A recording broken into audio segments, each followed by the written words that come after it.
आज हम हिमालय की उन जमी हुई रहस्यमयी चोटियों के बीच छिपे एक ऐसे प्राचीन और दिव्य रहस्य की गहराई में उतरने वाले हैं जिसने सदियों से दुनिया भर के विचारकों को उलझा कर रखा है। जरा कल्पना कीजिए, बर्फीली धुंध, कंपा देने वाली हवाएं और उनके बीच एक रहस्यमयी सुनहरी आध्यात्मिक आभा।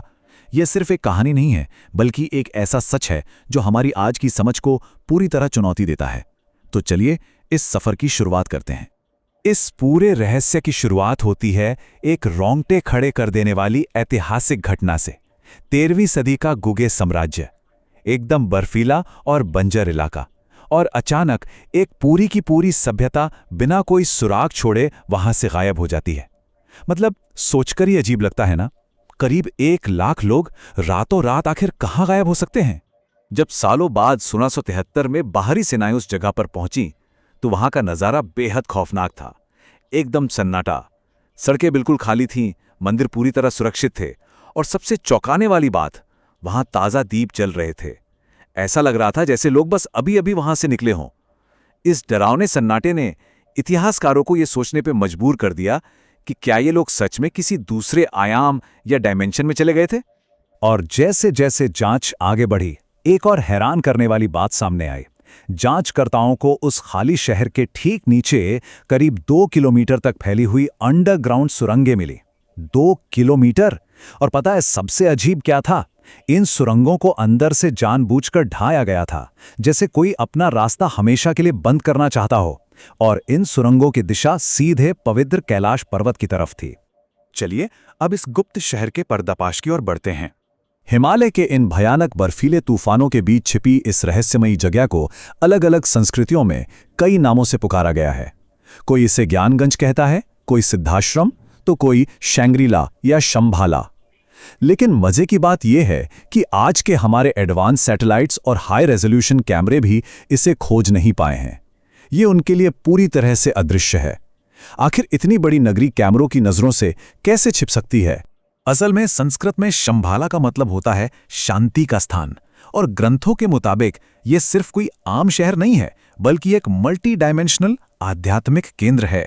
यहां पहुंचने के लिए सिर्फ नक्शे या ट्रैकिंग गियर की जरूरत नहीं है। इस ब्रह्मांडीय धुंध को पार करने के लिए मन का पूरी तरह से शुद्ध होना और एक बहुत गहरे आध्यात्मिक जागरण की आवश्यकता होती है। मतलब ये सिर्फ एक जगह नहीं, चेतना का एक उच्चतम स्तर है। और ये देखना वाकई बहुत दिलचस्प है कि दुनिया के 2 सबसे प्रमुख प्राचीन धर्म इस साम्राज्य के बारे में बिल्कुल एक जैसी बात कहते हैं। तिब्बती बौद्ध धर्म के कालचक्र तंत्र से लेकर हिंदू धर्म के श्रीमद् भागवतम तक, दोनों में इस जगह का ब्लूप्रिंट लगभग एक समान है। दोनों ही इसे इस ब्रह्मांड के सबसे बड़े ईश्वरीय हस्तक्षेप का अंतिम केंद्र मानते हैं। अब आते हैं दुनिया के अंत से जुड़ी उन खौफनाक भविष्यवाणियों पर। श्रीमद् भागवत पुराण में एक भविष्यवाणी है जो सच में सोचने पर मजबूर कर देती है। इसके अनुसार कलयुग के अंत में जब दुनिया में पूरी तरह से अंधकार और भ्रष्टाचार फैल जाएगा, तब ब्रह्मांड के स्वामी इसी शंभाला गांव में कल्कि अवतार के रूप में जन्म लेंगे। यानी जब सब कुछ खत्म होने की कगार पर होगा, तब एक दिव्य योद्धा इसी चमकते हुए द्वार से बाहर आएगा, ताकि दुनिया में फिर से परम सत्य की स्थापना हो सके। लेकिन बात सिर्फ भविष्यवाणियों की नहीं है। यहाँ की प्राचीन तकनीक और अमरता के दावे भी उतने ही हैरान करने वाले हैं। जरा सोचिए, प्राचीन ग्रंथ एक ऐसी सभ्यता की बात करते हैं जो आज के हमारे मॉडर्न साइंस से भी कहीं ज्यादा एडवांस थी। वो बिना बोले एक दूसरे से बात कर सकते थे, यानी टेलीपैथी, उड़ने वाले विमान या यूएफओस का इस्तेमाल करते थे, दूसरे ग्रहों की यात्रा कर सकते थे, और तो और योग और सेलुलर जनरेशन के जरिए अपनी उम्र बढ़ने की प्रक्रिया को पूरी तरह रोककर हजारों सालों तक जिंदा रह सकते थे। यकीन करना मुश्किल है ना? और कहा जाता है कि इन असीमित शक्तियों के पीछे जो मेन पावर सोर्स है, वो है रहस्यमयी चिंतामणि पत्थर। ग्रंथों के मुताबिक ये एक ब्रह्मांडीय इच्छा पूरी करने वाला दिव्य रत्न है। ये पत्थर लगातार एक कॉस्मिक एनर्जी या ऊर्जा की तरंग छोड़ता रहता है, जो इस पूरे साम्राज्य के वातावरण और उसकी हाई वाइब्रेशनल फ्रीक्वेंसी को मेंटेन करके रखता है। एक तरह से ये शंभाला की अल्टीमेट बैटरी है। अगर इसके भूगोल की बात करें तो प्राचीन नक्शों में इसे बर्फ से ढके पहाड़ों के बीच 8 पंखुड़ियों वाले कमल की आकृति के रूप में दिखाया गया है, जिसके ठीक बीचों बीच रत्नों से जड़ी इसकी राजधानी कलापा बसी है। सब कुछ इतनी बारीकी से बताया गया है, फिर भी आज तक कोई भी खोजकर्ता इसे हमारे भौतिक दुनिया के नक्शे पर नहीं खोज पाया है, और यही बात इस पूरे मिथक को और भी ज्यादा रहस्यमय और खौफनाक बना देती है। अब प्राचीन काल से निकलकर बात करते हैं 20वीं सदी के उस जुनून की, जब इसे खोजने की होड़ मच गई थी। 20वीं सदी आते आते ये शांतिपूर्ण जगह दुनिया भर के खोजकर्ताओं और ताकतवर शासनों का सबसे बड़ा टारगेट बन गई। 1927 में निकोलस रोरिच का हिमालय के ऊपर एक अजीब सा अंडाकार यूएफओ देखना हो, या फिर 1938 में अर्नेस्ट शेफर के नेतृत्व में तिब्बत गया वो खौफनाक नाजी अभियान, या फिर 2019 में रूपकुंड झील में हुआ वो चौंकाने वाला डीएनए टेस्ट, ये सब दिखाता है कि लोग इन प्राचीन हथियारों और परम शक्तियों को हासिल करने के लिए किस हद तक डिस्परेट हो चुके थे। यहां निष्पक्ष होकर देखना बहुत जरूरी है कि कैसे एक ही जगह ने दो बिल्कुल अलग तरह के लोगों को अपनी तरफ खींचा। एक तरफ ब्लवात्स्की और रोरिक जैसे आध्यात्मिक साधक थे, जो इसे उच्च आत्माओं द्वारा चलाया जाने वाला एक पवित्र आध्यात्मिक राज्य मानते थे, और दूसरी तरफ हिमलर जैसे नाजी तानाशाह, जिन्हें अध्यात्म से कोई लेना देना नहीं था। वो बस यहां छिपी उन अलौकिक शक्तियों और हथियारों को हथियाना चाहते थे ताकि पूरी दुनिया पर राज कर सकें। इसी खोज से जुड़ा एक बहुत ही डरावना सुराग मिलता है ऊंचे हिमालय की रूपकुंड झील में।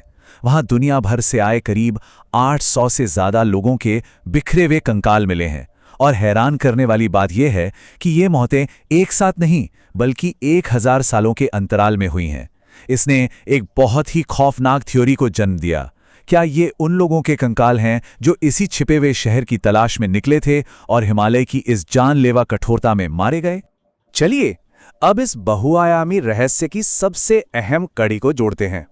रहस्यवादियों की माने तो इस शहर को किसी आम नक्शे या जीपीएस पर खोजना बिल्कुल समय की बर्बादी है।